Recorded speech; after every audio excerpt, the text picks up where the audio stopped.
Hoje a gente teve um imprevisto, está no convite de vocês a apresentação do Núcleo de Segurança do Paciente, instaurado, implementado pelo CAISM, que apesar de ser uma legislação, né, a gente ainda vê pouquíssimas instituições com este órgão, né? Não sei se é porque os acidentes ou os incidentes não são notificados, na maioria das vezes, ou já existem módulos de qualidade de informática que fazem o quase erro, o quase evento, né, que é uma coisa muito importante, porque ele não deixa o evento acontecer, o incidente, um atraso, uma queda do leito, etc. Mas a doutora Roseli, do CAISM da Unicamp, a sogra dela faleceu, então a gente teve que inverter um pouco essa ordem. A doutora Evelinda, então, vai apresentar os PCDTs de 2 transplantes, né, Evelinda? Do cardíaco e do hepático, pulmonar, desculpa. E, em seguida, o Dr. Ricardo vai demonstrar os resultados do projeto da demanda de pacientes em cuidados paliativos, um estudo multicêntrico, que é um estudo do PPSUS, né, que nasceu através das avaliações de tecnologia. Então, eu peço desculpa pelo imprevisto. Para março, então, a gente tem a apresentação de um protocolo clínico e diretrizes terapêuticas para atendimento de gestantes em dependência química, né, do Hospital Leonor de Barros, daqui de São Paulo, da equipe deles. Tem a apresentação do Dr. Paulo, do CAISM também, da Unicamp, com a construção do PTC da vacina de HPV, e ainda confirmar o Dr. Wellington Cardia, com a agenda eletrônica de pacientes, por ordem de prioridade, né, as prioridades, que também é tudo informatizado. Então, eu espero contar com a presença de vocês. Hoje, a oficina dessa reunião é a Câmara de Evidências científicas com as bibliotecárias, acho que são 20 bibliotecárias, 30, mas a gente resolveu abrir para os interessados, né? E a de março é de PTC, e no comecinho de março tem a oficina de PTC, de avaliação econômica, em Presidente Prudente, tá? Quem quiser ir para Presidente Prudente. Então, muito obrigado pela presença de todos. Então, uma conversa prévia sobre a Rename e Renases, que a gente queria só deixar documentada, é justamente que está nesse momento aberta a consulta pública sobre os protocolos clínicos e diretrizes terapêuticas até o dia 29 de fevereiro. Nós precisamos que todos participem e façam a sua contribuição. De acordo com a doutora Clarice, a enquete é realmente muito simples, mas a gente vai tentar, então, ver se vocês mobilizam os colegas para a gente poder fazer. E, então, a esse respeito também, né, é a criação dos referenciais, pessoas que têm conhecimento sobre alguma coisa, para a gente começar a fazer essa discussão. Então, essa apresentação que a gente vai passar aqui, dia 6 de agosto, foi apresentada na Conitec.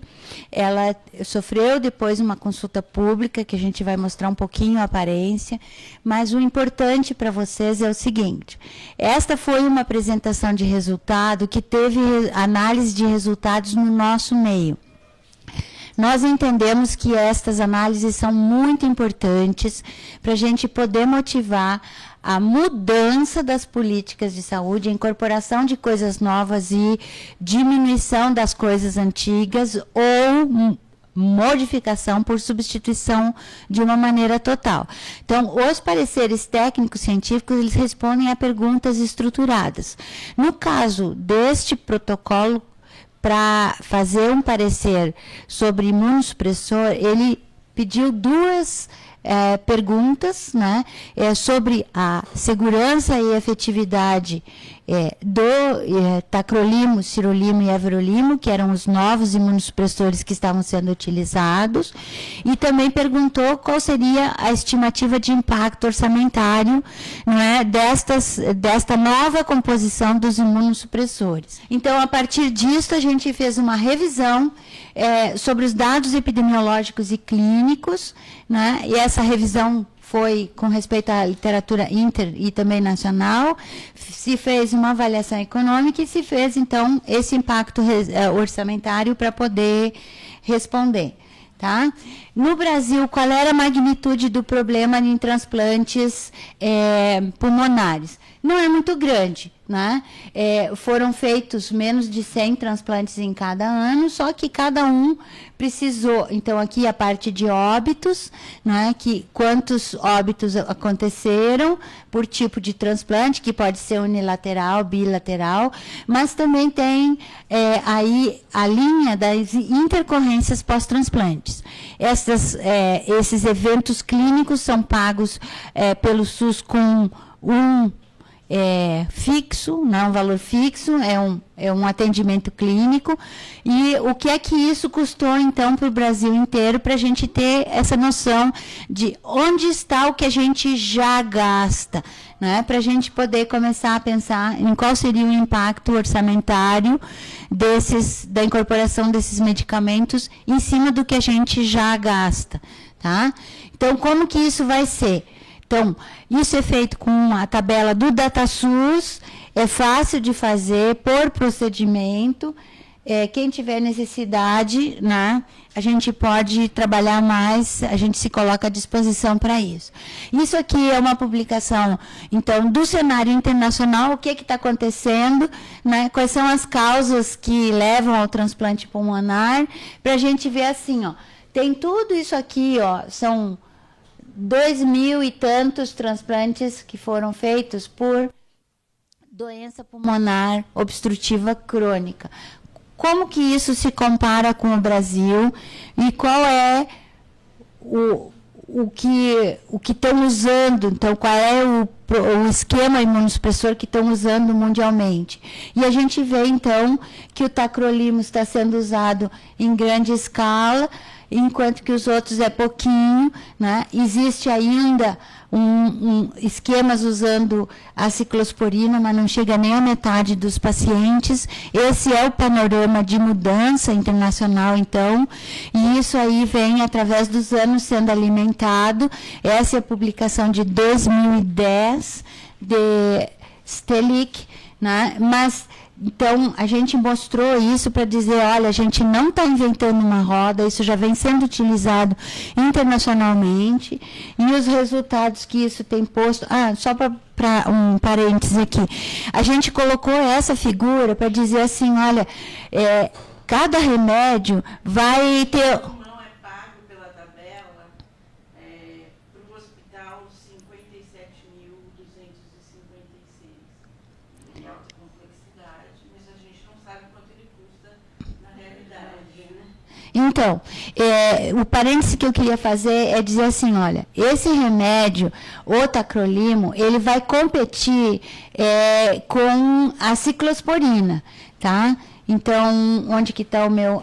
Então, aqui, ó, ciclosporina e tacrolimo são inibidores da calcineurina. Tá? Enquanto que os outros dois, os sirolimus e o everolimus, são para outro tipo de receptor. Então, eles são adicionais, eles não são de base. Tá? Eu acho que isso tem que ficar bem explícito. E isso também não compete nem com a azatioprina, nem com o micofenolato, que também são utilizados como adjuvantes nesses esquemas imunossupressores. Então, para ficar bem claro desde o começo que algumas coisas vão substituir alguma coisa, mas os outros não vão tanto substituir, né? Então, a gente fez uma busca sistemática na literatura com os nomes, né, destes imunossupressores, fomos buscar em todas as bases de dados que a gente tinha acesso, não é? Se lembrando que a gente tem que buscar o máximo possível. tá?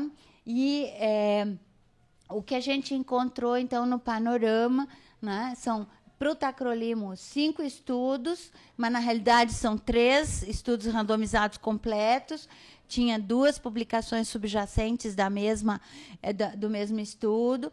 No caso desses alternativos, né, inibidores de mTOR, foram 10 estudos, mas, na realidade, são 3 estudos completos e várias publicações do mesmo estudo. Tá?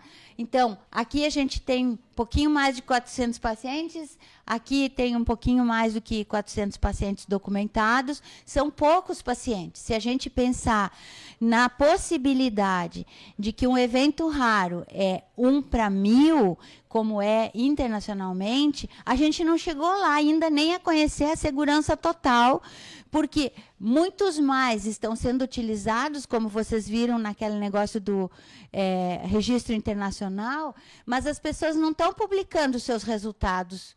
Então, não tem estudo suficiente ainda para a gente saber algum evento raro desses medicamentos. Tá? Então, a meta-análise com esses 3 estudos foi feita pela Cochrane, estava documentada, não precisava a gente reinventar a roda, e mostrava justamente que os inibidores de calcineurina, tanto ciclosporina como tacrolimus, não são diferentes no tamanho do efeito. Né? Então, não precisava inventar roda, os estudos já estavam analisados, tanto na parte de efeito quanto na parte de mortalidade. Não há diferença nenhuma entre os inibidores de calcineurina. Tá? Isso aqui é com relação ao evento adverso maior, que é a bronquiolite obliterante, que na realidade é a rejeição crônica, que leva a ir fibrosando os brônquios, né? Então, mostra que sim, existe uma diferença entre o tacrolimus e a ciclosporina, né? E aqui não chega a ser... e favorece, então, o uso de tacrolimo, mas na parte... aqui, o que era que eu tinha? Eu cortei o título. Não, é a bronquiolite obliterante também, mas é os outros 2 estudos. Não chega a ser significativo, porque um estudo deu igual, não é? Mas tinha uma tendência de ser melhor com o tacrolimus. Então, assim, por estas razões, não é? Como é que ficava a sobrevida dos pacientes, né, quando a gente pensava em livre de evento? Efetivamente, em alguns momentos, não é, o tacrolimo é superior à ciclosporina, mas no final as curvas se sobrepõem. Então, de alguma maneira, a justificativa para a Conitec era assim: tem efeito, desliga alguma coisa, a gente não entende qual é, mas a gente tem poucos estudos, então vamos ver o que a gente pode olhar. Então, no tratamento, saída de tratamento, o tacrolimo leva vantagem sobre a ciclosporina. Então, se a gente está pensando em adesão ao tratamento, já que fez tanto investimento nesse transplante, talvez isso seja uma das estratégias também para a gente ganhar mais a confiança do paciente e dizer: olha, se uma coisa não está sendo legal, a gente vai te dar outra, mas você vai cumprir com o tratamento. Tá? Então, revisão da literatura com as meta-análises. Sobre outros eventos também, vai ter uma série de slides, eu não vou falar de todos, mas a apresentação está disponível para vocês. Inclusive, o relatório completo está no site da Conitec, já desde setembro. Tá. Então, só passando rapidamente, porque são bastante, em resumo, qual é o panorama?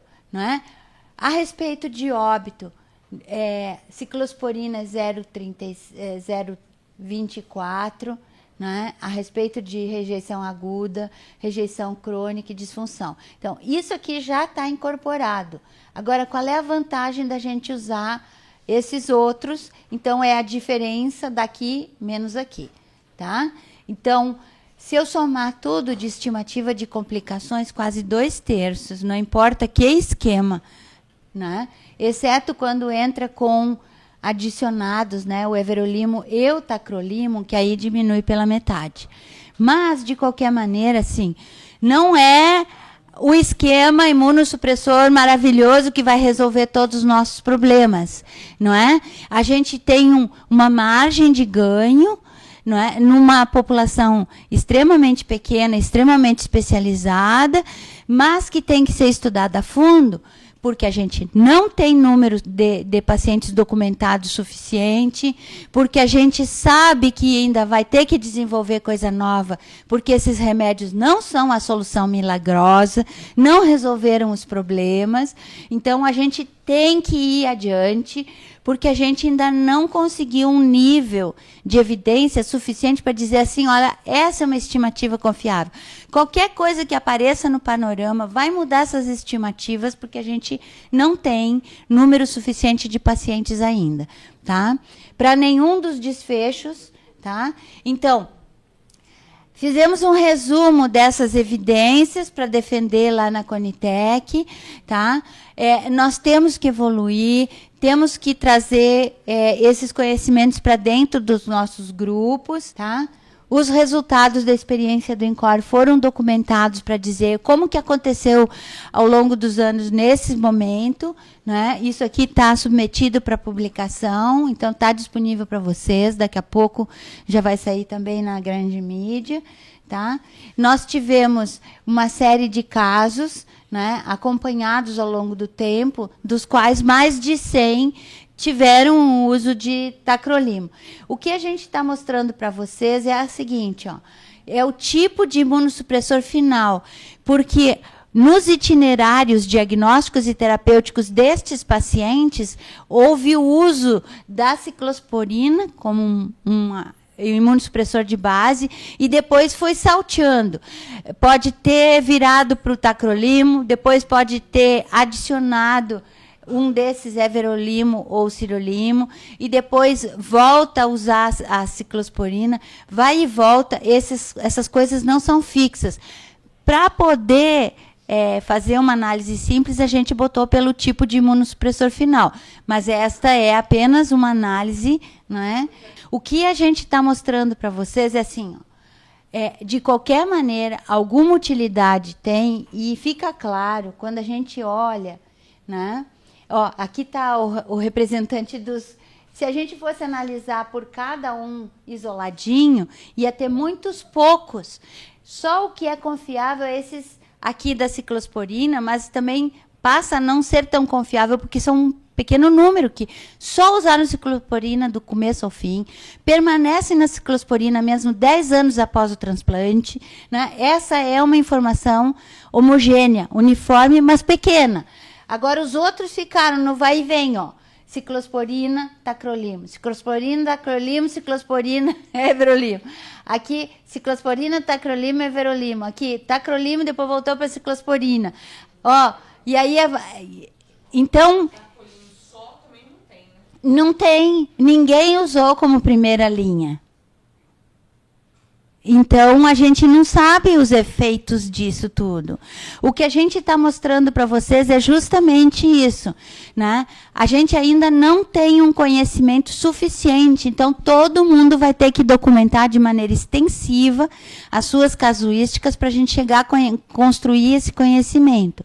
Essa é uma documentação da casuística do INCOR, é uma casuística grande em relação ao que foi feito no Brasil, mas, de qualquer maneira, não é o total do que foi experimentado no Brasil, tá? Então, ó, essa é a curva de sobrevida, e esse aqui é por dias de segmento em transplante pulmonar até o 10º ano, tá? Então, tem essas diferenças, se a gente vai olhar no geral o que aconteceu, né? Livre sobrevida por dias de segmento. Agora, se a gente for olhar no mundo, qual é o nível deles? É mais ou menos a mesma coisa, porque a gente estava lá no 10º ano de segmento, então nós estamos com metade dos pacientes sobrevivendo, tá? Então, é comparável ao nível internacional. O que a gente está vendo também aqui? Se a gente olha o primeiro ano, é espetacular. melhora bastante. Agora, se a gente isolou o primeiro ano e olha só depois, as curvas se sobrepõem. Ou seja, durante os primeiros eventos de rejeição, primeiro ano de vida, né, a diferença é significativa e substancial. Eu salvo vidas e depois essas vidas passam a se comportar como qualquer outra. Elas permanecem na curva do que a gente já tinha, historicamente, com a ciclosporina, que é a curva vermelha, né, está se sobrepondo de maneira compacta com todos eles, exceto essa experiência aqui do everolimus, mas é pequenininha. Então, cada paciente que morre é um degrauzão desse tamanho, e aí fica como se fosse aparecendo muito inferior. Não é verdade, é apenas que a gente tem muito pouco conhecimento ainda, muito poucos pacientes com essa experiência. Tá? De qualquer maneira, a sobrevida vem melhorando no panorama internacional e no nosso também. Tá? E a gente está de acordo, né? Existem riscos, e esses riscos analisados, então, interferem mais ou menos, e aqui mostra por ano. Ó. Então, antes era assim, e vai vindo, diminuindo, e quem tiver CMV, infelizmente, quando o doador teve CMV, a diminuição com os antivirais ainda não está completa, né? Ainda não é, tá? Enfim, as curvas são mais ou menos assim, com respeito à idade. Então, se o transplantado é mais velho, a gente tem mais dificuldade. Isso tem que ser feito com mais carinho. Assim como na idade extrema, a variabilidade também é maior, tá? Então, por enquanto, nesse grupo de 20 e 25 anos, o intervalo de confiança ainda é grande e a gente ainda tem dificuldades. Tem que ter um critério melhor para a gente poder estreitar lá também. Mas, com respeito à idade média, onde a maioria dos transplantes, a gente já tem algum conhecimento mais sólido no nível internacional, né, que não tem tanta variabilidade. Eles conseguem se dar bem. Com respeito aos fatores, né? As análises são com quase 10 mil pacientes, para vocês verem, assim, está juntando, né? E o grande problema ainda é esse tipo de rejeição crônica no primeiro ano, né? Mostra aqui o problema do CMV, que a gente não resolveu ainda, apesar dos antivirais, né? Tromboembolismo pulmonar, que é um acidente vascular durante a cirurgia, pode ser prevenível. A gente ainda não terminou de resolver também esse assunto, nem no nível internacional, nem no nosso meio. Tá? Então, está documentado o que tinha na literatura em relação à nossa realidade aqui no INCOR. Tá? Nos casos internacionais, os centros que têm um volume pequeno, eles tiveram mais dificuldade para dar um resultado melhor. Então, umas curvas de aprendizado que a gente tem que considerar mundo afora. Com respeito às considerações econômicas, repetindo aquela tabela do DataSUS, né, e os remédios, quantos eles custam e quanto seria pelo preço no tratamento. Então, tendo uma noção geral, né, do impacto orçamentário por ano, do custo do medicamento de maneira isolada, para ver como que isso vai impactar, visto que as outras coisas são iguais. Então, pegamos todos os pacientes com aquele imunossupressor final, que é apenas uma coisa didática para a gente apresentar, não é? E botou aqui. Então, quem teve só ciclosporina, tranquilo, não é? O tempo todo, todos esses pacientes somou o quê? 150 mil reais. Tá? No caso do tacrolimo, não foi diferente. Os intervalos de confiança se sobrepõem. Né? É um pouquinho mais caro, mas se sobrepõe, e a mediana é um pouquinho mais cara, mas também estão mais ou menos no mesmo espaço. Quem sai fora foram esses 7 pacientes que precisaram do everolimo. Porque aí teve, obviamente, uso de tudo quanto foi coisa para salvar esses pacientes. Óbvio que custou o dobro, né? Então, o que nós aprendemos daqui? Tacrolimus custa mais caro? Custa mais caro. mas não é um milagre de mais caro se a gente compara com os pacientes em geral da ciclosporina, tá? E aí, onde que é que custa mais caro? É nos remédios? Porque a gente está brigando é por remédio, né? Então, é nos remédios que custa mais caro? A gente fez a trancha de ver o que é que custou mais caro. E, na realidade, o que impactou no tacrolimus é um pouco as dosagens. São os exames, tá? Mas aqui, ó, medicamentos, né? É muito pouco mais... e o exame, então, que é o cor de laranja sólido, ó, é que fica um pouco maior. Ciclosporina 26% e aqui para o tacrolimus 30%. Tá? É a dosagem do tacrolimus que ficou um pouco mais caro. Agora eu tenho uma ressalva para dizer para vocês que já, como o exame é mais tradicional, não é? Nos últimos anos ele voltou a ser o mesmo preço da dosagem da ciclosporina. Antes ele era mais caro porque a gente não tinha um volume muito pequeno e era um começo, né, dessas dosagens, então ele igualou agora. Fundamentalmente, o que a gente está mostrando aqui para vocês, tá? Os medicamentos, esse vai e vem aqui, ó, para vocês verem isoladamente, apesar, tem uma tendência, né? Mas isoladamente, o que a gente fez?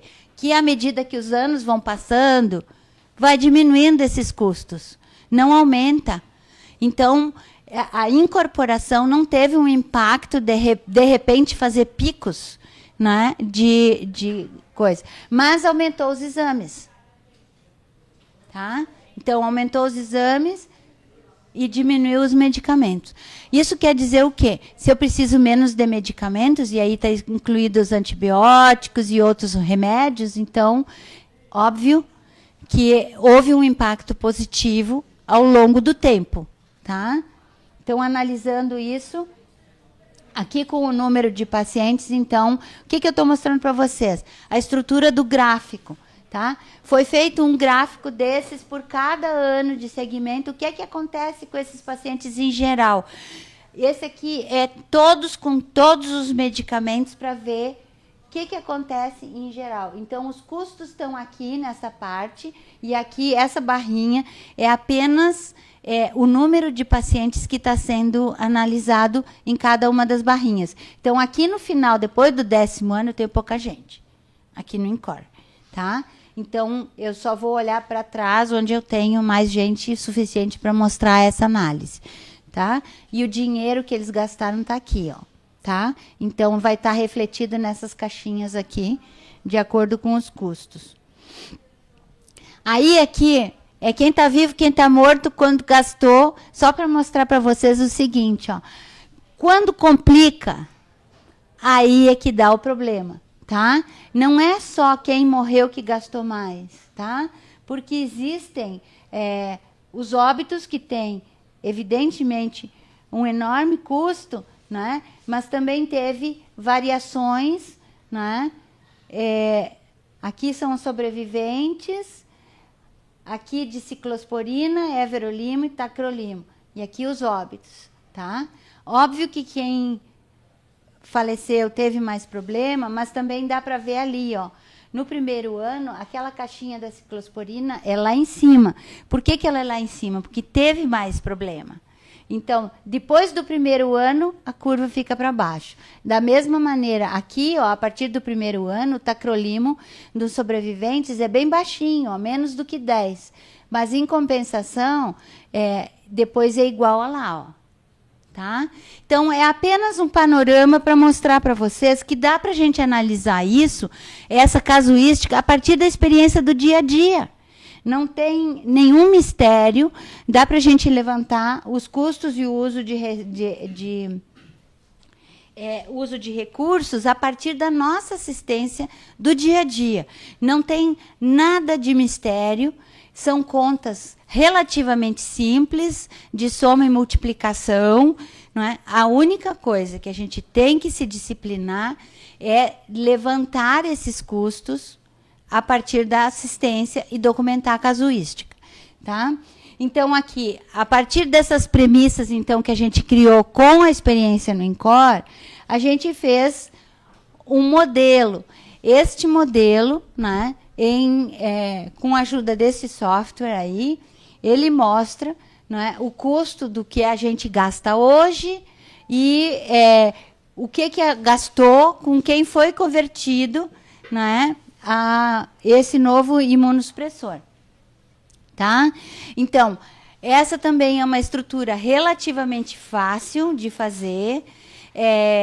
Não é uma coisa complicada se a gente tiver os dados. E quais são os dados que tem necessidade? São os dados de campo sobre as probabilidades de ocorrência de evento e o custo, que é nada mais do que isso que está aqui. Então, eu vou dividir eu vou montar isso aí com todas as probabilidades para chegar aqui e calcular. Qual é a probabilidade deste braço deste desfecho, né, com esta alternativa, tá? O custo dividido pelo efeito, tá? Então, se eu aumento aquilo lá, um pouco isso aqui, nada mais é do que as equações. Eu somei tudo que gastaram cada um em cada braço e fui colocando. Seja que ele teve manutenção, seja que ele teve rejeição, ou seja que ele foi a óbito. Tá? E isso justamente na rejeição aguda, na disfunção ou outros efeitos adversos para compilar a complicação. Quanto valeria a complicação de os casos que tiveram ciclosporina. A gente viu lá naquele resumo da literatura que era 2/3, está aqui os 2/3, aqui, né, 67%, tá? E a manutenção, então, quem andou liso foi o resto. Então, aí nas árvores a gente coloca esse jogo da velha, né, para simbolizar o resto, certo? Tá? Aí depois calcula o do tacrolimo da mesma maneira, exatamente a mesma estrutura de árvore com as mesmas probabilidades olhadas lá, né, na literatura, e aqui é a terceira ramo da árvore para mostrar o que está juntando, tanto o tacrolimo quanto o everolimo. Tá? Então, a partir disso, dá para fazer o que a gente chama de um modelo de Markov. O que é o modelo de Markov? Na realidade, ele só vai circular. Então, quem tiver manutenção com ciclosporina, vai permanecer com ciclosporina.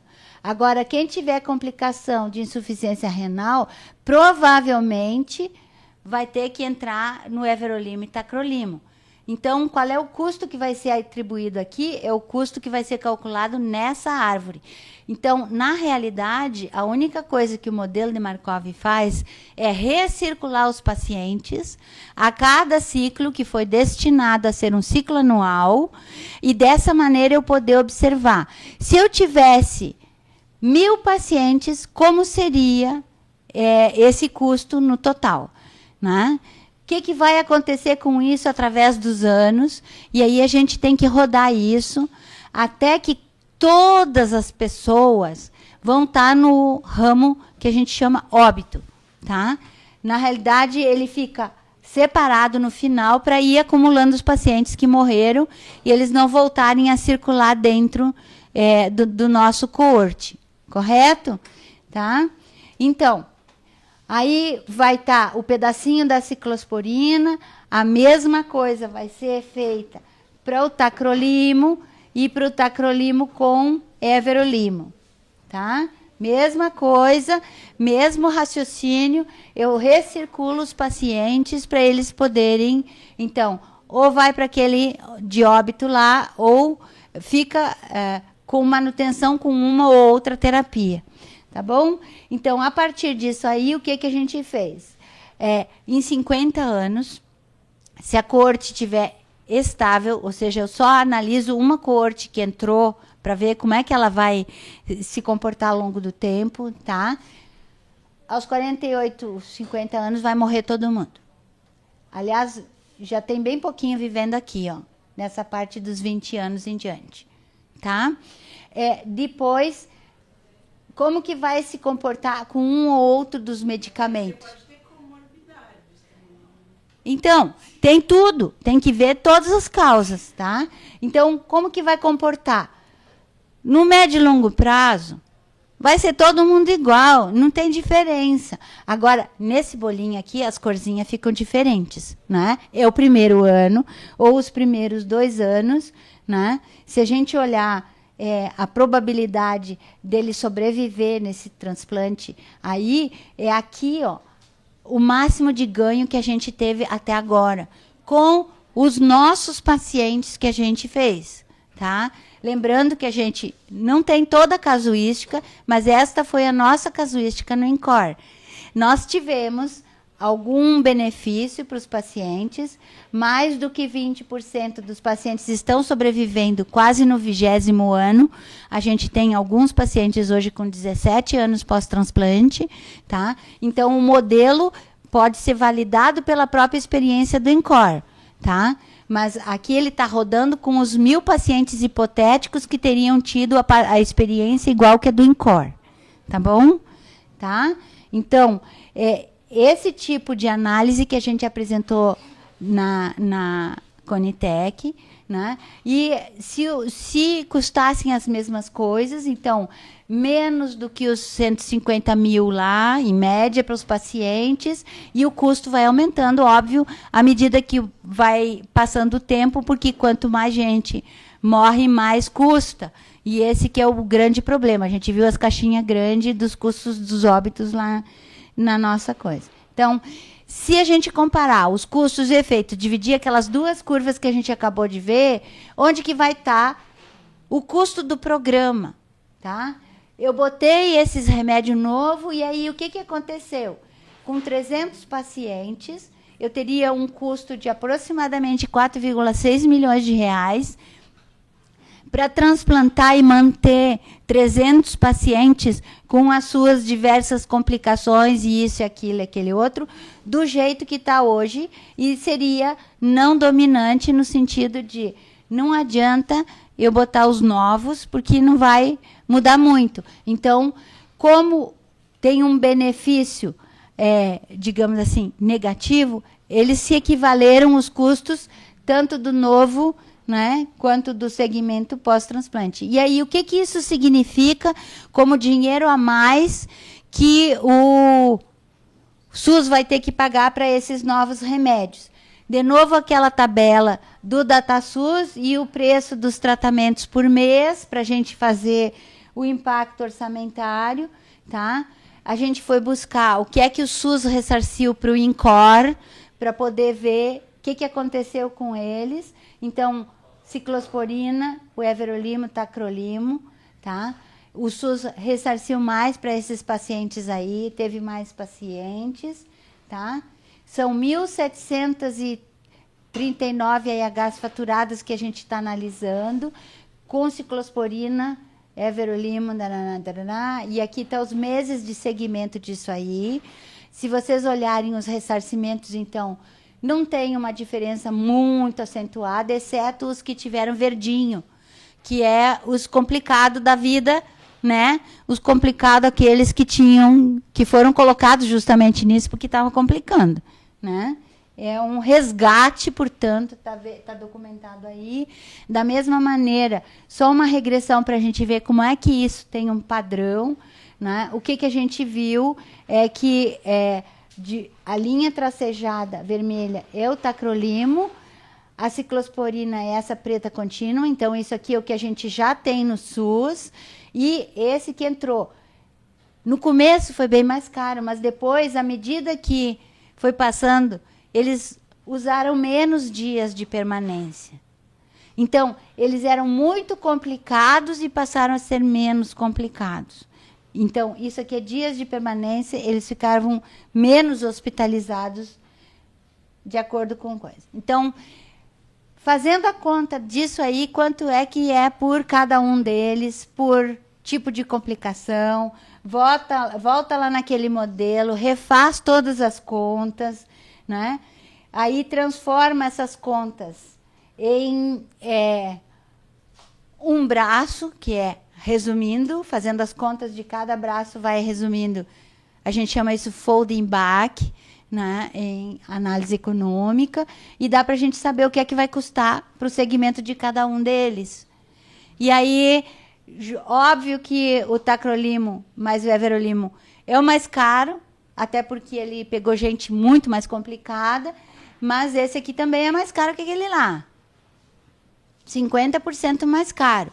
Então, essa é a mensagem para todo mundo. Refaz a árvore para ver, né, os custos totais. E, desculpa, eu voltei atrás, perdão. Tá? Refaz a árvore com o modelo de Markov para botar os 300 pacientes rodando para ver como é que vai ficar, quanto que vai custar mais para o SUS, cada uma das árvores detalhadas só para ver direitinho, tá? Um aumento de 113% no tacrolimo, tá?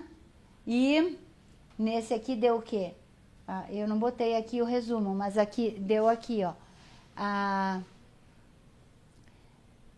10 mil a mais, dividido por 0,27. Deu lá, ó. 21. Não, isso aí é o custo total dos 300. Tem que fazer a divisão lá para dar certo, tá? Bom, fundamentalmente, análise de custo-efetividade é botar assim, todos os cenários possíveis, como é que vai acontecer? Se eu for tendo o que eu vi lá, de ao redor de uma conta de 20 de efeito, né? Como que vai custando à medida que eu forço aumentar esse efeito, né? Dando mais coisas. Então, quando eu chego nesse limite aqui, ó, dos 40% a mais de efeito, tá?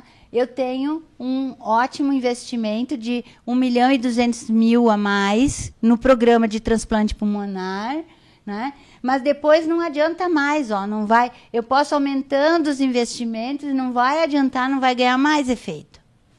Então essa análise dá para a gente ver um mapa.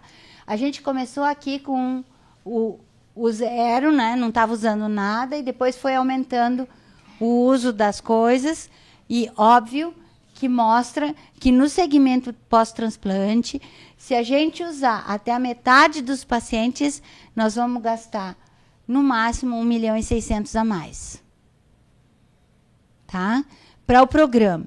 Enquanto que a Conitec já tinha freado a adoção desses imunossupressores, porque o DAF, o Departamento de Assistência Farmacêutica, tinha dito que esse impacto orçamentário seria de 60 milhões. E não é verdade. Com menos do que 60 milhões, na realidade, nós conseguimos fazer o argumento para incorporar para 6 tipos de transplante, não apenas para o transplante pulmonar. Menos do que isso, muito menos, tá? Deu 1 milhão e poucos para cada um e do TMO vai dar ao redor de 4 a 5 milhões de acordo com o número de transplantes hoje vistos, né? Nós ainda temos que fazer essa árvore e botar ela lá na Conitec para transplante de medula óssea. Mas todos os demais vão ser ao redor disso aí, tá? Então, mostrando para vocês, então, que a gente volta a fazer o impacto orçamentário e é esse 1.600.000 a mais para o programa, em relação ao zero, que era só a ciclosporina. Tá? Correto? Os programas não vão ser, digamos assim, grandemente afetados e dá para a gente botar aí, né, esses 19 e 21 mil, né, que foi a média e a variabilidade aí, certo? Então, no máximo, uns 2 milhões a mais. Conclusão. Isso foi a defesa, né, na frente da Conitec. As alternativas permitem de resgatar, liga e desliga, durante o primeiro ano o maior impacto, né? Um aumento de mais de 100% do custo habitual da manutenção, então não pode usar como primeira linha, isso foi o que foi pactuado com absolutamente todas as equipes nos protocolos clínicos e diretrizes terapêuticas, né? Só que existe essa demanda premente para o Brasil. Precisamos de mais estudos longitudinais, tá? Ficou aqui gravado também a consulta pública.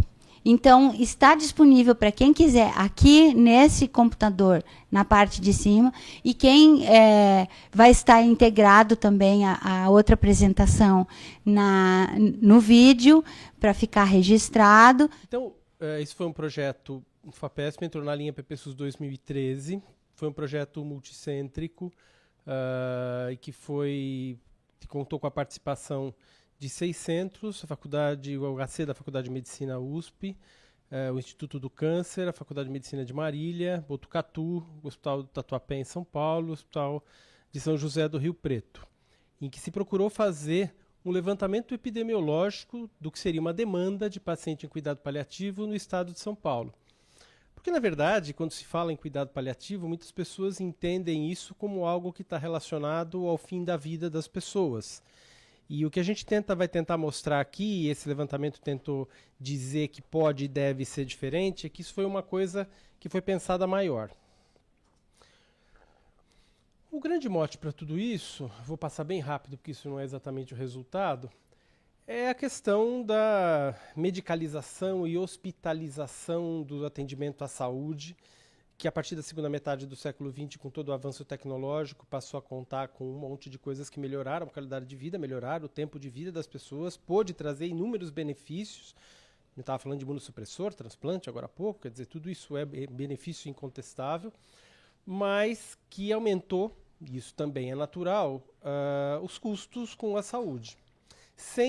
E se aumentar o custo e continuar trazendo benefício e continuar trazendo alívio de sofrimento, qualidade, está tudo certo e a gente é dever do Estado, é dever de todo mundo ir atrás do dinheiro para poder bancar isso, porque isso é benefício para a população. Mas o fato é que se começou a mostrar que realmente isso não trazia benefício para a população em termos de promoção de qualidade de vida, em termos de satisfação do usuário, e com um gasto imenso para o sistema de saúde que não estava proporcional ao benefício que estava sendo conseguido. Isso gerou uma crise, principalmente da década de 80 para a década de 90. Na década de 90, os artigos, principalmente de literatura americana, eram flagrantes, cada vez mais claros nesse sentido. E isso acontecia, isso conseguiu se mapear porque isso acontecia. Quer dizer, muita tecnologia, muita coisa nova, muito medicamento, muito aparelho, muita técnica de exame diagnóstico, por uma população cada vez mais idosa, com cada vez mais morbidades associadas, e que, apesar de tudo isso, passavam por grande sofrimento e morriam em grande sofrimento. Um ícone disso foi um estudo que chama Suporte, de 1995, em que se estudou 9 mil pacientes em UTIs americanas e tentou se ver como esses doentes estavam morrendo, e as conclusões foram aterradoras. E isso gerou um grande movimento que começou a dar andamento a um movimento de precisamos fazer alguma coisa.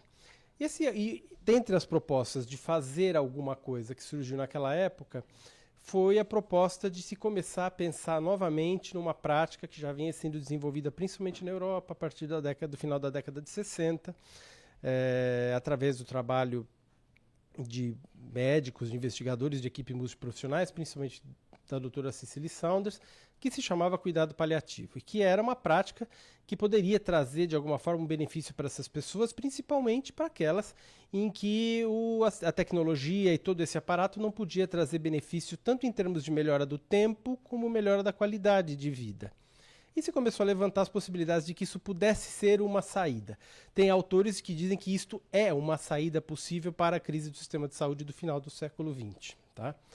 Isso deu um impulso, uma alavancada para o cuidado paliativo.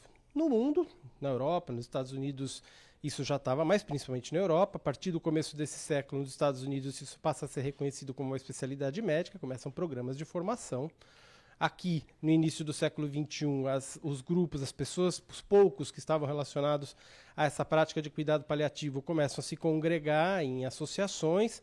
Uma das associações que representa o cuidado paliativo no Brasil hoje nasceu nessa época, em 2005, e a partir daí muita coisa começa a ser feita para florescer, porque eu chamei de um florescer no cuidado paliativo a partir da década de 90, com iniciativas isoladas, mas a partir do século XXI, com uma forma mais organizada, visando a atenção aos pacientes e à família, com foco no sofrimento humano, que estava deixando de ser abordado de uma maneira satisfatória com tudo que se tinha de conhecimento até então.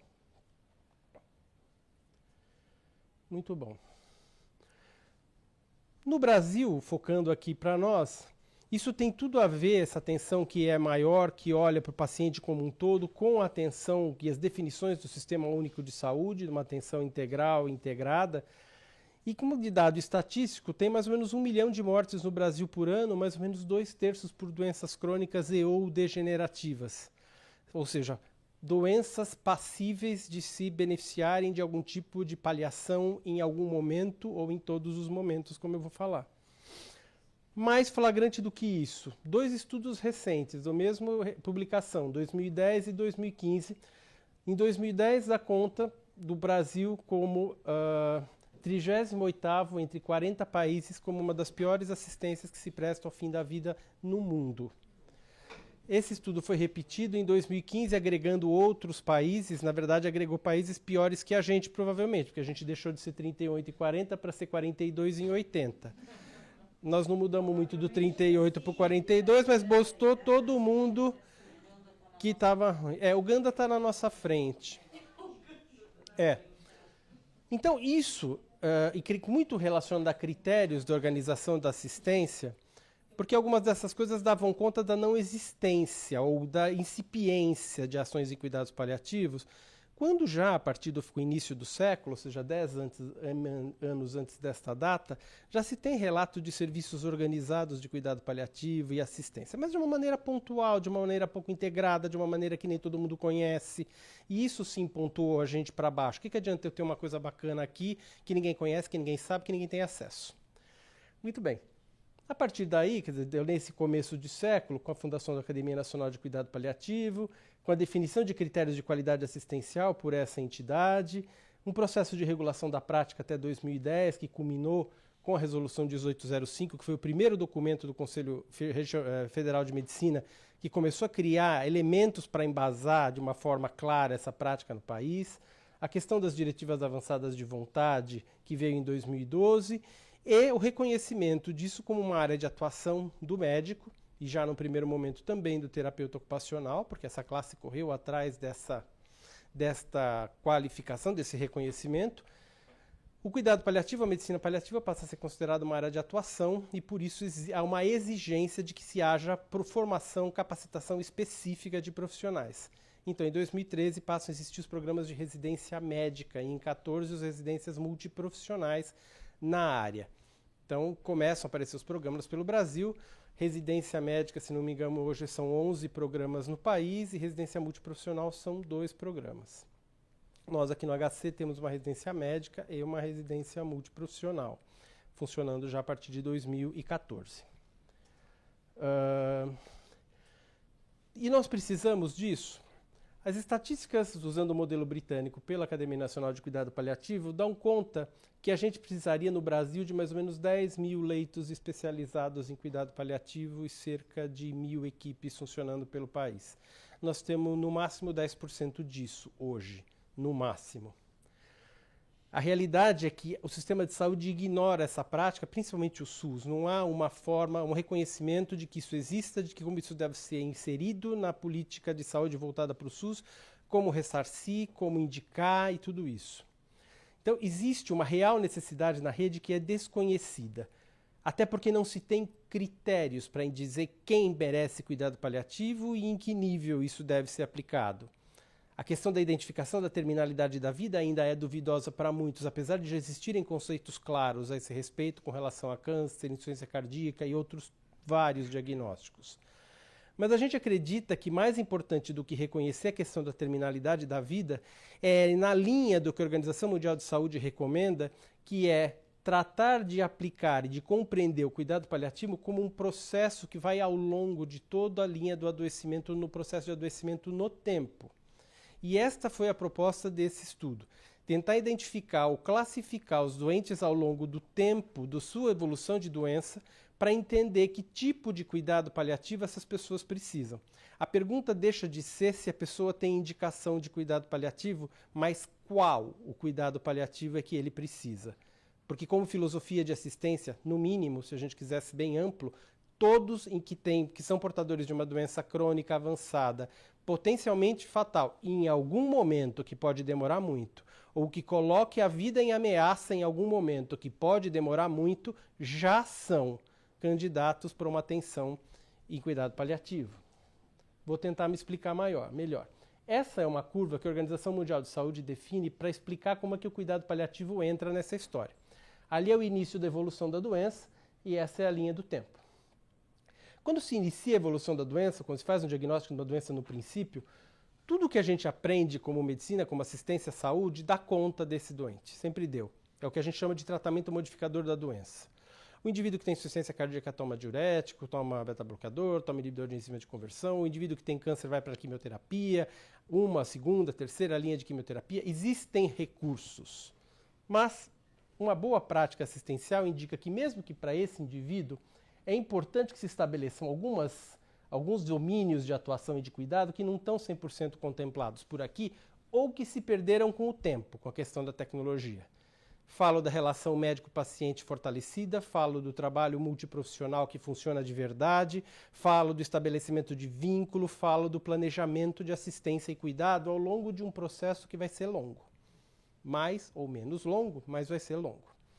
À medida que o tempo vai passando e esses tratamentos e essa doença vem sendo tratada, e aqui eu estou falando de anos de evolução, o tratamento modificador vai perdendo papel, porque vai deixando de conseguir controlar tão bem os sintomas e dar conta de segurar o curso da doença. E essas questões voltadas para controle de sintoma, trabalho multiprofissional, vão se tornando cada vez mais importantes numa linha de progredir do tempo, até o momento que a gente chama de início da terminalidade da vida.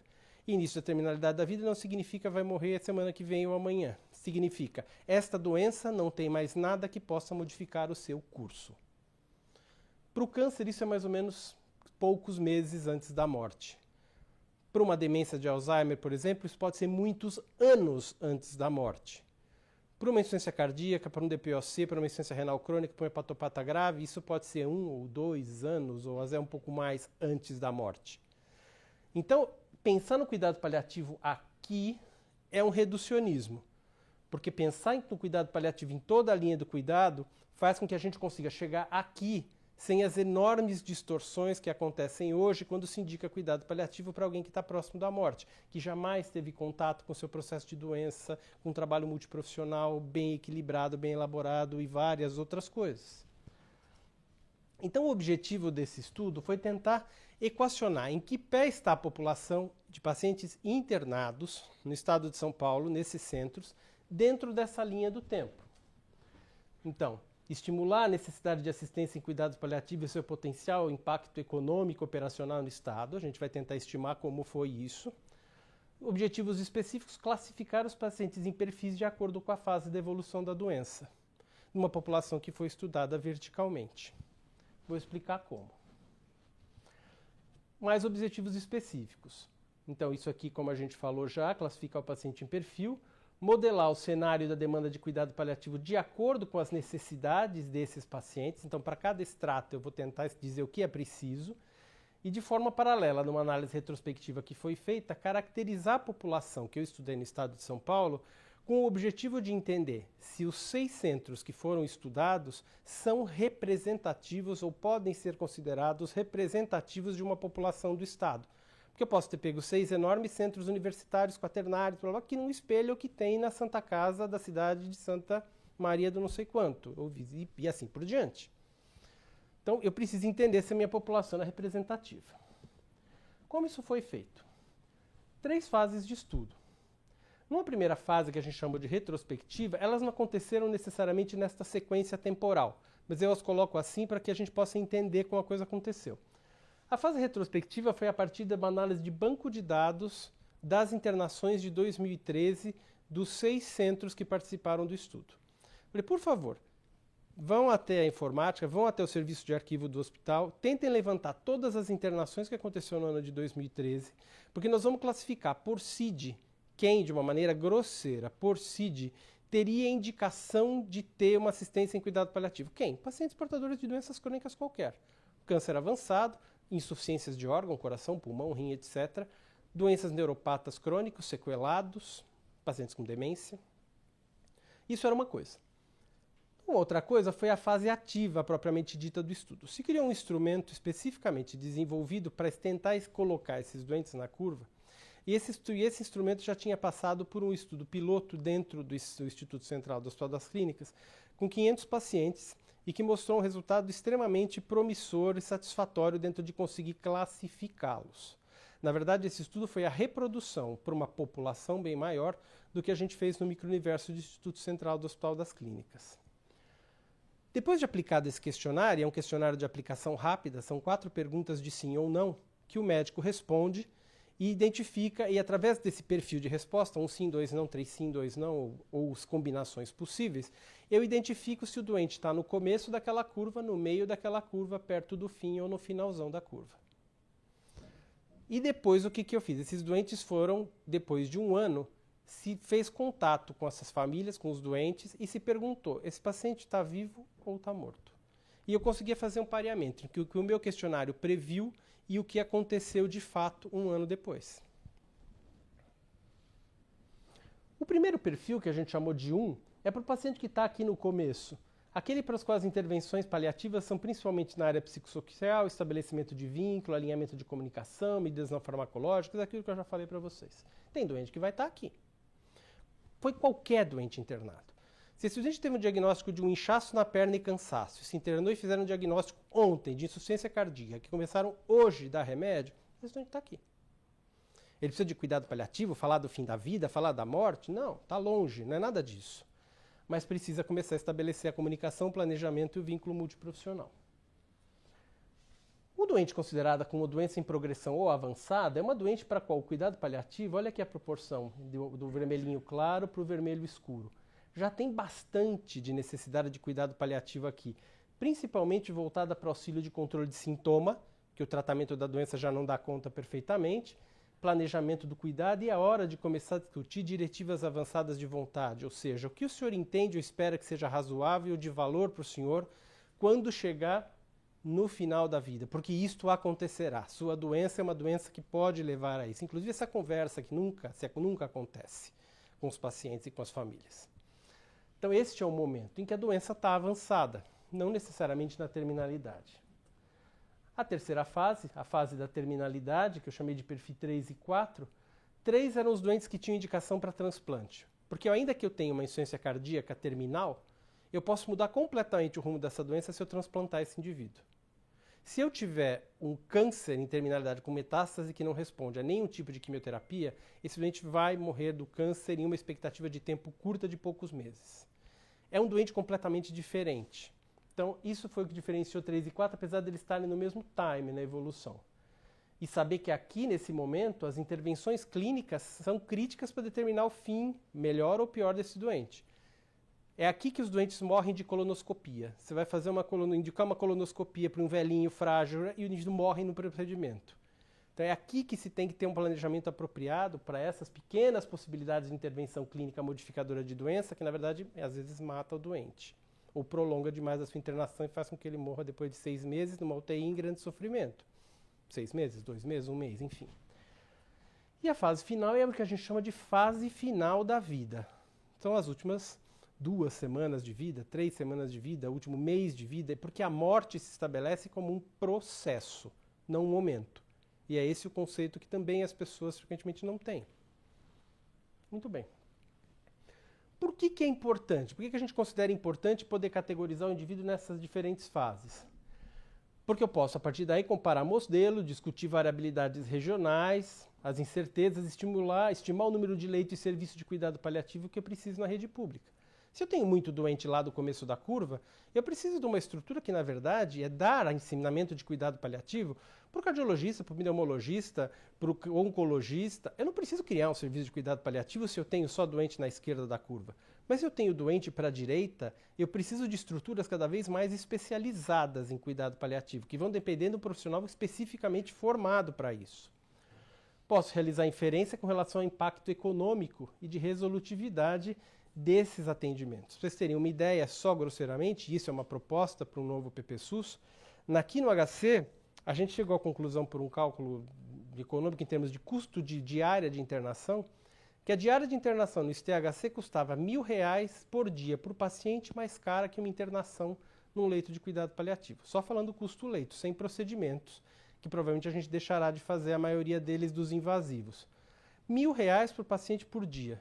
Se eu criar um leito de cuidado paliativo para o HC e conseguir tirar o doente que tem a indicação, o HC economiza R$ 1.000 por dia para o doente. Fazendo uma projeção, no ano de 2010 a economia foi para cada um dos institutos, principalmente os onde tem mais doente grave, CHC, INCOR e ICR, em torno de R$ 15 milhões por ano, só levando em conta isso. Isso foi o suficiente para falar, bom, então nós precisamos ter, e a partir daí a gente teve leito de cuidado paliativo. E é isso que a gente quer que o Estado também reconheça.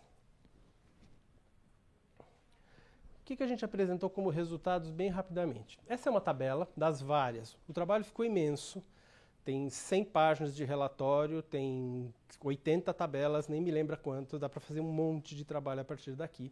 Mas eu peguei as principais. Essa divide demograficamente a população estudada nos diferentes centros em que a amostra foi feita. Total de 2.277 pacientes que puderam ser catalogados e que não houve perda. Abordados, investigados, colhido dado, foi em torno de 3.000 doentes quase. Acabou ficando 2.300.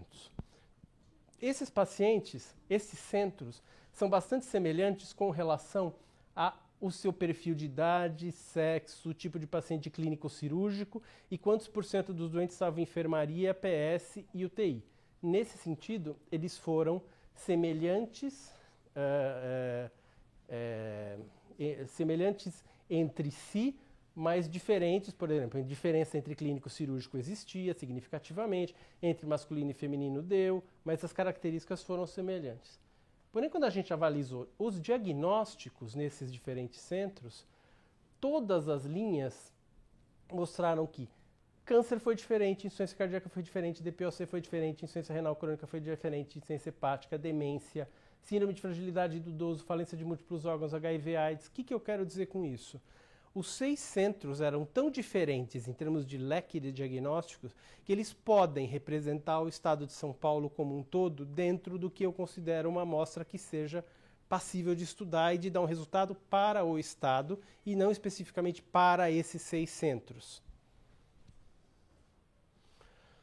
Já fazendo uma análise específica dos perfis, 1, 2, 3, 4, 5, lembra da evolução da curva? A gente chegou à conclusão que o perfil doença avançada, terminalidade de vida, com indicação de transplante ou não, ou processo de morte, estavam presentes em 32,5% da população estudada nestes centros no estado de São Paulo. Ou seja, 1/3 dos pacientes internados nesses centros, que representam o estado de São Paulo, são pacientes com critério de terminalidade e que se beneficiam de atenção paliativa exclusiva. Muito. Isso foi igual ao que a gente encontrou aqui no HC. No HC o número foi 37%.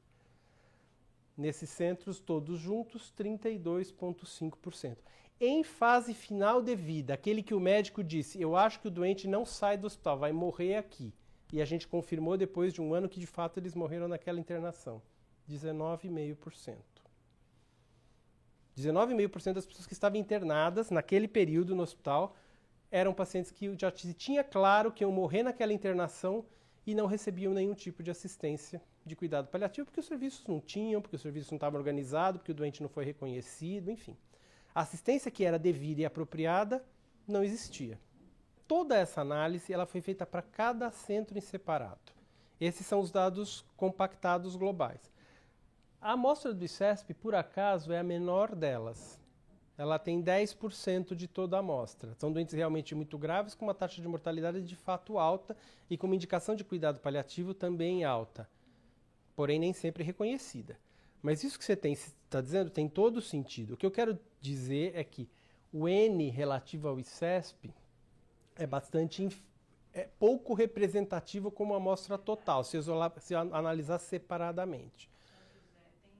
Mas a amostra ICESP é uma amostra diferente. Só de câncer, doentes muito mais graves, mortalidade altíssima, isso foi visto. Tá? Eu estou te mostrando um resultado geral. Tenho à disposição cada um dos centros com todas as informações. Mas assim, chama muito a atenção. Se eu olhar aqui perfil 345 no ICESP, mesmo aqui, olha aqui, 42% contra 19% da média. Quase metade dos doentes que estavam internados lá, o médico disse que ia morrer naquela internação. A amostra foi feita nos hospitais que também tinham condição de levantar para os pacientes pediátricos. E é claro que houve um perfil de diagnósticos para os pediátricos completamente diferente para o perfil do adulto. Quando isso era aplicado para a população adulta, era uma tabela de diagnósticos que era usada. Quando era para o pediátrico, era outra tabela de diagnósticos. Então, foram 2 trabalhos em um só, repetidos de maneira semelhante. Olha o dado para paciente pediátrico. É muito parecido. Tá? 30,8%. Você vê, por exemplo, aqui não aparece o ICESP. Tá? Porque eles não têm esse paciente lá. É muito doente mesmo. 18,5% de crianças estavam morrendo naquela internação, de acordo com a opinião. Entenda bem, isso é opinião subjetiva do médico. Isso depois foi checado e houve uma concordância. 100%? Claro que não, mas é linear. Quando o médico diz esse doente vai morrer agora, o doente morre agora. Quando o doente diz eu tenho expectativa, quando o médico diz eu tenho expectativa que esse doente faleça em 1 ano, esse doente falece em 1 ano. Tá? Num estudo bem preliminar a esse que eu fiz quando eu ainda estava aqui no INCOR, relacionado à UTI apenas, uma UTI de 30 e poucos leitos, a concordância chega a quase 90%. Quando o médico diz, acontece, em quase 90%. 87% se não estou enganado. Olha a curva de Kaplan-Meier com relação aos perfis para a população adulta. Quem tinha perfil 1 tinha sobrevida muito parecida com o do perfil 2. Doença em evolução e doença avançada não terminal teve uma expectativa de vida aumentada e mais ou menos superposta. Mas quando você puxa para os outros perfis, abre muito. Dizer que que um indivíduo é perfil 5, corre porque ele vai morrer logo mesmo. 50% da amostra faleceu em 5 meses, mais ou menos. Tá? Ou antes, a maioria deles. Então, o que eu quero dizer com isso é que, além de conseguir discriminar, o questionário discrimina por categoria. Ser de uma categoria diferente determina uma possibilidade real de evolução diferente para adulto e para criança. Para as crianças também deu, juntando o pool de crianças, né, nesse tempo que foi avaliado. Também perfil 1 e 2, aqui cruzou um pouco, porque na verdade o 4 ficou um pouco para cima. A minha análise crítica é que essa coisa da avaliação da criança precisa ser afinada. Porque é muito diferente. Querer dizer que é superpor o resultado pensando na criança, quanto mais você chega perto de olhar as informações, menos você tem a conclusão. É outra história. Cuidado paliativo pediátrico tem as mesmas bases, etc., mas é outra história, outros critérios, outro planejamento, outro tudo, de verdade. O que a gente pode ter de aplicação no SUS para isso? Estimar as necessidades assistenciais por estado e o impacto econômico, isso é um desejo para um próximo estudo. Classificar os pacientes em perfil com a fase de evolução de doença na população vertical, pode ser ampliado de uma maneira sistêmica, populacional para o Brasil, se isso for uma metodologia que for aceita e entendida como benéfica. Bom, e aí alguém vai me perguntar, mas de onde você tirou isso? Como você fez essa avaliação? Isso foi feito a partir do que existe na literatura de elementos que são mais preditivos de se identificar quem é que precisa de cuidado paliativo adulto. Principalmente, adulto. Por isso que eu digo que eu coloco a criança sempre, como sempre, num parênteses, mas para adulto. Tem algum instrumento que você comparou e validou na literatura porque você quer querendo mostrar uma coisa? Será que tem um instrumento médio que ele quer medir? Não existe nenhum instrumento na literatura com esta proposta. Então o que existe, como eu fui atrás disso, como alternativa para validar o instrumento é submeter o instrumento para avaliação de especialistas na área, explicar qual é o trabalho e ver, e para eles olharem e entenderem se esse instrumento mede o que se propõe a estar medindo. E isso está sendo feito agora, com gente do Brasil e de fora do Brasil. Será que se eu aplicar e ele aplicar, nós vamos achar um resultado igual? Será que tem reprodutibilidade? Eu tenho enorme expectativa que sim, mas isso também está sendo feito agora, tá? Para entender se esse instrumento é reprodutível e validado por especialistas. Porque se essas duas respostas forem afirmativas, e eu acho que é, até porque a gente pôs o carro na frente dos bois e fez um monte de estimativa clínica um ano depois e viu que bate, que dá certo, que funciona. Antes do especialista me dizer que funciona. Podia ter dado com o burro na água, mas não aconteceu. Mais importante, realizar a inferência sobre impacto econômico e resolutividade desse tipo de assistência, inclusive envolvendo deshospitalização, racionalização do tempo de internação e recurso, que é uma preocupação da Secretaria. Eu faço parte de um grupo de deshospitalização, o secretário está especialmente preocupado em criar uma política para deshospitalizar e ele entende que o cuidado paliativo é uma ferramenta para isto. Além de hospital-dia, além de ambulatório para tomar antibiótico de longa permanência, além da assistência domiciliar, além de um monte de coisa. O que a gente conclui, portanto? A distribuição dos dados demográficos, faixa etária, sexo, internação em UTI e taxa de óbito mostrou que os centros eram de alguma forma semelhantes em linhas gerais, mas a numerosa amostra permitiu identificar diferenças estatisticamente significantes entre os centros em todas as características clínicas e diagnósticos e, portanto, isso aumenta a validação externa ou generalizabilidade dos dados e esses dados podem ser aplicados para uma coisa maior que é o Estado. A análise mostrou dados preocupantes da população adulta, 37,3% pacientes com doença avançada, aqui perfil 2 a 5, lá estava mostrando 3, 4 e 5, aqui eu concluí o perfil 2. 37% tem doença avançada, pelo menos, não é doença em evolução. 2, 3, 4 e 5. E uma prevalência significativa de doenças crônico-degenerativas, principalmente na população geriátrica. Aqui uma análise mostrando só dos geriátricos, que não chega a ser surpresa. Da população geral, 30,4% foram considerados por seus médicos como portadores de critério de terminalidade e expectativa reduzida até 1 ano. E o mesmo se deu com a população pediátrica com doença avançada, perfil 2, 3, 4, e não aqueles 30% do perfil 3, e 28% com critério de terminalidade. Uma vez que eu mostrei aqueles números, o pessoal falou, tá bom, o que você precisa então para deshospitalizar os doentes que não precisam estar aqui e me dar mais leito? Só para você ter uma ideia, se eu conseguisse tirar no ICHC o número de pacientes que eu tinha que tirar, para isso eu dependo que os doentes sejam reconhecidos, para isso eu dependo que os doentes sejam encaminhados e para isso eu dependo que o meu aparato para tirar seja eficiente. Nem tudo isso, nenhuma das três acontece de forma 100% adequada, mas o que a gente consegue fazer hoje é tirar os pacientes do hospital para leitos de unidade de agudo, que a gente chama de enfermaria de cuidado paliativo, que tem uma especificidade. Leitos de hospice, para pacientes de baixíssima complexidade ou fim de vida, domicílio, e tem assistência domiciliar que atende esses doentes específica do cuidado paliativo, e um ambulatório, que a partir do momento que essa necessidade surgiu, explodiu a necessidade de ter ambulatório, porque os doentes começaram a não morrer fora dessas estruturas. Cuidados de uma maneira diferente, ao contrário do que se imaginava, eles recebem alta. Na enfermaria, 50% mais ou menos. No hospice começou, como era muito câncer no começo, o PS estava com porta mais aberta, chegava a morrer 97%.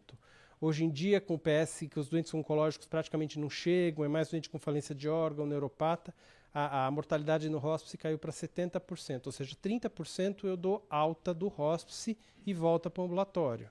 Esses doentes vão para onde? Vão para o ambulatório, vão para a assistência domiciliar, vão para a unidade de agudo e vão para o hospice. E passam a rodar dentro desta estrutura. Se ele tiver uma necessidade, ele não volta para o PSHC. Nós temos uma central de monitoramento telefônico em que o doente fala, estou passando mal, arrancou a sonda pela 1000ª vez. Interna no hospice, passa a sonda de novo, vão fazer uma gastrostomia. Não vem para o HC mais. A quantidade de tempo dedicado pelos profissionais, o número de profissional por paciente é maior. E outros procedimentos que a gente chama, reunião de família, que são coisas específicas para tomadas de decisão, horas de reunião. A média de reunião de família minha é de 55 minutos. Na pediatria. 1h30 que tem 3, 4 profissionais ou mais sentados com uma família para tomar decisão. Para evitar uma UTI intempestiva, uma sonda que não vai servir, etc, etc, etc. Na verdade, ele segue o mesmo esquema de um leito de semi-intensivo que outro... Sim, o que a gente pensa, por exemplo, para ter umas contas para com valor profissional, um dia me pediram, quantos profissionais você vai precisar para esses 200 leitos? Como assim? E aí você sai correndo atrás do que o mundo faz e tenta fazer as aproximações, né?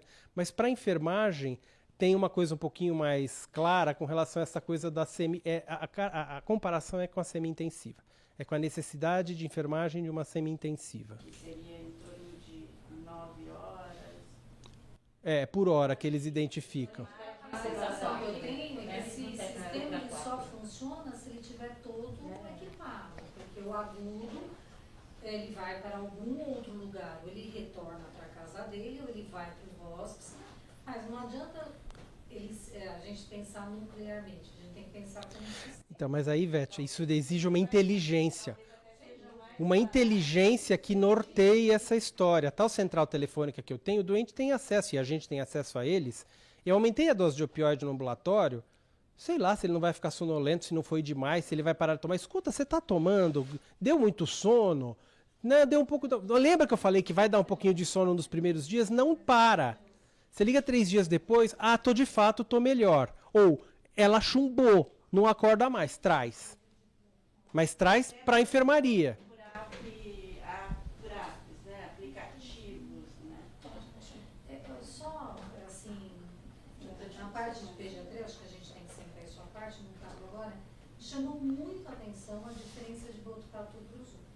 Mas tem uma coisa, a gente teve um problema específico com os dados de Botucatu, que nas tabelas, ficou claro nas tabelas específicas de Botucatu e rescaldou na geral com certeza.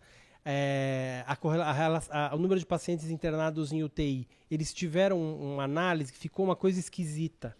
A população deles é esquisita, está esquisita. Não é mal. O levantamento não foi feito perfeitamente. Na realidade, é assim, vou falar pelo Instituto. A aplicação a gente estava muito perto de quem estava respondendo, porque nós temos cuidado paliativo.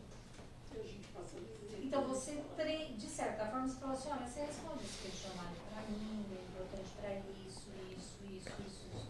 Eu acho que existe uma atenção quando você faz dessa forma. Com certeza. Por isso que eu acho que talvez a investigação pediátrica. O Botucatu está muito ligado ao anestesista, né? Mas o Guilherme é uma coisa. Não, ele é ótimo. Gente, eu não estou criticando como foi feito. Eu estou dizendo que pode ter subjetividade. Ivete, eu não tenho dúvida que haja viés. Eu tenho uma... Eu estou aqui, tem três pessoas nessa sala, a Simone, a Juraci e a Edinalda, que estão muito de perto nesse projeto, e nós estamos com reunião marcada para a semana que vem, com uma lista de pendências e de possíveis vieses e esquisitices, que nós vamos olhar uma por uma de novo. Porque tem coisas que estão um pouco estranhas, sim. E é isso porque só viram meia dúzia de tabela das inúmeras. Então, assim, tem. E que são coisas... que é da forma da coleta, apesar de que todo mundo foi treinado numa sala como essa para aplicar o questionário da mesma forma. O questionário é simples, mas houve um treinamento. Era importante saber aplicar da mesma forma, para obter o mesmo dado. É um estudo muito grande, era muita gente. A gente sabe que tem coisas que são difíceis, mas eu acho que o valor tá além disso. Quer dizer, um tipo de análise populacional como essa, com este objetivo ousado de tentar classificar todo mundo, botar em um quadrado, quer dizer, isso é um negócio que realmente não tem. E assim, eu estou bastante ansioso para começar a publicar essas coisas e estou só esperando a validação dessa coisa do questionário pelos experts, para poder falar, bom, tá validado, deu tudo isso. Bum. Vocês conseguiram fazer uma projeção de número de leitos evitados, do número de internações? Pro ICHC, deixa eu me lembrar, puxar de cabeça agora. Pro ICHC, quando era aquele pilotinho dos 500 pacientes, tirando os doentes com perfil 3, 4 e 5 do HC e botando nos nossos leitos, a gente conseguia por ano mais 240 diárias de UTI e mais 80, 70 e poucas internações clínicas em enfermaria. Então, isso é uma coisa que precisa ser calculada para o Estado. Eu calculei para o ICHC num piloto. Preciso calcular para o Estado. Aí essa coisa da custo-efetividade entra para valer. Pensar em dinheiro. Posso fazer uma pergunta? Não, a pergunta é você você fez o primeiro trabalho aqui no Encore e esse de agora? Na verdade, Reproduz ou não reproduz a resposta esperada? o trabalho foi feito no ICHC. No Encore eu tinha uma coisa preliminar quando eu era daqui, que eu estava começando a engatinhar nessa história. O trabalho que foi feito como esse foi no HC. E aí nós reproduzimos para o Estado. Reproduziu. A curva de Kaplan-Meier é parecida, os números, os 30%, 30 e poucos por cento são parecidos. Bate. Não teve, puxa, isso aqui... Não. Os dados principais batem todos. Eu acho que é importante colocar isso como primeira etapa de validação. Assim, não estou chutando na lua, né? Tem diferenças, mas elas são consistentes. É consistente, tem consistência. Com o que já foi observado. Correto? E agora a apresentação dia 22 para os gestores. Tá bom? Tá bom.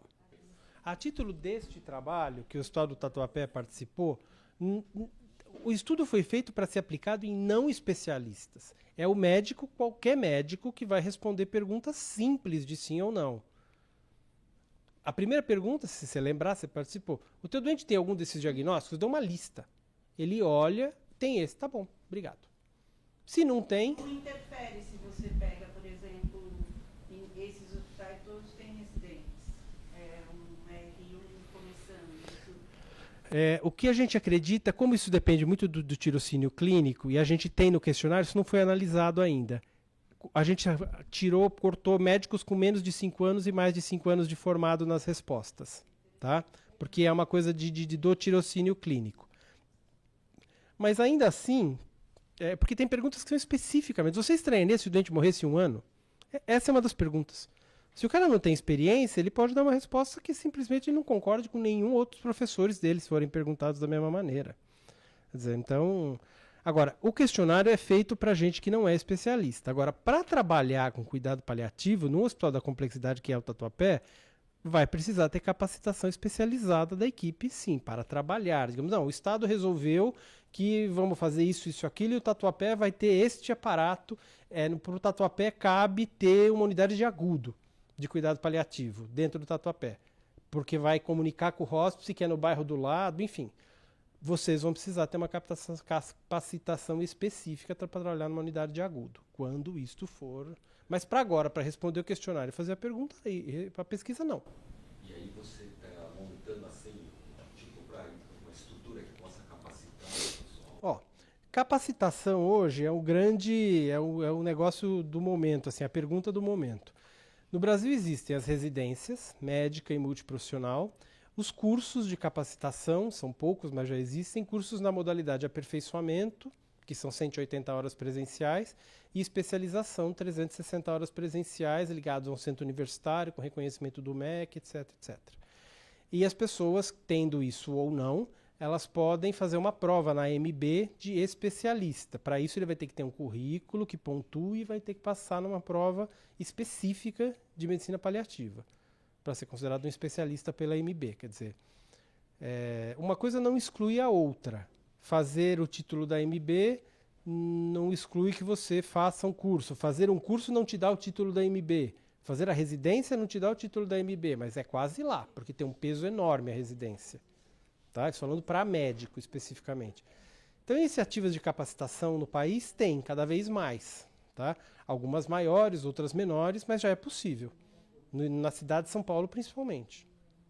Tá? Pelo resto do Brasil é mais diluído, mas aqui na cidade de São Paulo é onde tem mais coisa. Só mais uma pergunta.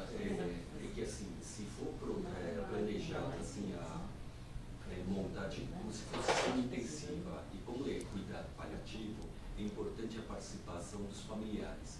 Se a gente puder trazer os familiares, baratearia esse cuidado, baratearia, e acho que até seria mais humanizado para esse... Para o familiar assumir o cuidado? Olha, a ajuda do familiar é bem-vinda sempre, a presença principalmente. Mas isso é um trabalho profissional. A ideia não é profissionalizar familiar, eu posso treinar cuidador para dar conta fora do hospital. Dentro do hospital, o trabalho é da equipe do hospital. Então, sentindo, já preparando que possa levar para casa Isso é extremamente desejável. Faz parte do trabalho da gente, tanto no hospice como na unidade de agudo, treinar a família para um cuidado em casa, caso essa família ainda não esteja adaptada a essa nova realidade. É importante. O trabalho teve uma busca ativa dos pacientes. Digamos que o Estado crie uma estrutura para receber esses pacientes. Deveria ser criada também uma estrutura de busca ativa? Na verdade, a ideia é que isso possa ser uma ferramenta que esteja grudada numa IH. A hora que o indivíduo faz a internação do doente, ele preenche as 4 perguntas. Sim, não, não, sim, sim, não, não. Bom, isso vai para uma classificação. Se esse doente é um doente que está classificado como 3 e 4, ou 4 e 5 no caso aqui, e que é um indivíduo prioritariamente para cuidado paliativo, isso tem que ser um disparador automático para acionar esse dispositivo que vai ser criado pelo Estado. Para que ele não entre na linha, UTI, unidade não sei o quê, procedimentos, cirurgias necessárias. Claro que não uma coisa de cima para baixo impositiva, mas uma coisa que a comissão, é como comissão de infecção hospitalar. Precisou prescrever antibiótico? Tem que chamar a comissão de infecção hospitalar. Bateu o perfil 4 e 5? Tem que chamar a comissão de cuidado paliativo. Não poderia, a gente poderia ficar conversando horas aqui, né? Mas, por exemplo, assim, na realidade, a palestra de hoje era relacionada ao núcleo de segurança, né, do paciente. Isso não deixa de ser uma segurança? De forma nenhuma, claro. Acho que poderia, assim, quanto mais fortalecer isso, juntar para fortalecer, tem mais chance de dar certo, né? E, principalmente, umas coisas que a gente achava que era modismo, mas acho que hoje eu penso diferente, é a história das acreditações hospitalares, né? Isso é comum em vários hospitais de fora e nos bons hospitais brasileiros. Acho que era uma coisa que poderia ajudar, né? Ou seja, um hospital acreditado é aquele hospital que pensa no paciente livre de dor. Fora do país aqui, ter cuidado paliativo é critério para acreditação, fora. Como o Joint Commission e o canadense. Agora uma pergunta assim, meio boba. A gente tem em alguns hospitais, em vários hospitais, em São Paulo até tem um hospital, que acho que fica em Mogi das Cruzes, que são aqueles hospitais de crônicos, que, por exemplo, dependem de ventilador. Isso é comum até em criança, né? Tem criança que mora no hospital há 30 anos, né? Isso não é um cuidado paliativo. Não. Mas é porque ela está assim, tirando o respirador. Mas, por exemplo, eu não falei que o cuidado paliativo vai do início do diagnóstico de uma doença crônica? Isso não é uma doença crônica? Então, essa criança, esse adulto, dependendo de respirador, ele tem necessidade de uma série de ações de cuidado paliativo. E talvez esse indivíduo esteja no nível 3, de evolução de anos dentro do nível 3. É uma doença terminal que eu não modifico mais o curso, mas não está morrendo agora, e vai morrer. O 3 é aquele que eu não mudo mais o curso, ou seja, é ventilador e esquece que eu não vou tirar. Mas não está morrendo agora, vai morrer. Posso, inclusive, mandar o ventilador, às vezes fica mais barato comprar um ventilador e... Então, mas ele é o 3. O 3 é um indivíduo que precisa de muito cuidado paliativo. Então tem que ter uma equipe inteira em cima, tem que ter um nutricionista, tem que ter fisioterapeuta por perto, tem que ter uma ação e um olhar desses outros profissionais como um todo de uma maneira integrada. Um monte de coisas. Então... Nenhuma dessas modalidades que eu falei para vocês, a unidade de agudo e o hospice, são unidades para crônicos. A média de permanência nessas unidades são em torno de 15 dias. Então, não são unidades para crônico. Mas não tem cuidado paliativo? Tem doente crônico que precisa de cuidado paliativo? Tem, e acho que o Brasil precisa. Tenho feito um flerte com a unidade de Suzano aqui do HC já há um tempo, porque eu acho que a gente precisa ter um braço lá dentro. Porque esses doentes neuropatas, esses doentes com alta dependência de ventilação, esclerose lateral amiotrófica que depende de ventilação não invasiva, etc., que não consegue ir para casa, distúrbio motor, esses indivíduos precisam de toda essa atenção paliativa, posto que são nível 3, como eu categorizei, mas não numa estrutura de hospice, que é para fim de vida ou coisas de baixa complexidade, nem numa unidade de agudo, que é para controle de sintoma e reversão rápida de situações. É uma outra coisa. É uma modalidade de crônico que nós não temos. Parabéns, doutor Ricardo. Eu queria justamente lhe agradecer. Eu acho que a gente tem muito que conversar sobre esse assunto. Esse assunto não vai se esgotar. E eu preciso que vocês apresentem aos gestores no dia 22, às 9h30. Né? A Patrícia vai coordenar a reunião com as regiões de saúde, por favor, né? E orientar isso para fazer acontecer. Só complementar, vocês estiveram juntos também com a doutora Marísia de Carvalho, né? Ela fez em Ribeirão Preto um outro capítulo deste mesmo projeto, né? E lá teve articulação com o domicílio e a unidade básica de saúde e o nível do Hospital das Clínicas. Então, é um capítulo a mais, vamos juntando esses conhecimentos e precisamos de muitos mais ainda para esse planejamento, que aí vai ser delineado e discutido com os gestores no dia 22. E este é um capítulo em continuidade. Continuidade, né? São conhecimentos preciosos que estamos começando a fazer.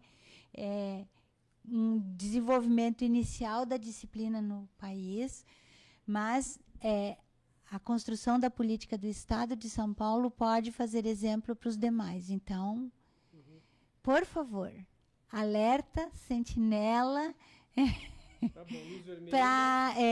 para a gente poder fazer, quanto mais conhecimento, quem tiver mais ideias, quem tiver mais propostas de solução, coloque no papel, comunique. Dr. Ricardo está coordenando esse desenvolvimento agora e a gente precisa muito mais ainda, muitos mais anos produzindo conhecimento nessa direção, né? E multiprofissional, sobretudo, a parte de qualidade de vida precisa muito trabalho. Por favor, quem tiver capacidade, condições de fazer, comece a fazer agora, façam em conjunto, quantos mais, melhor, né, para a gente poder evoluir nisso aí.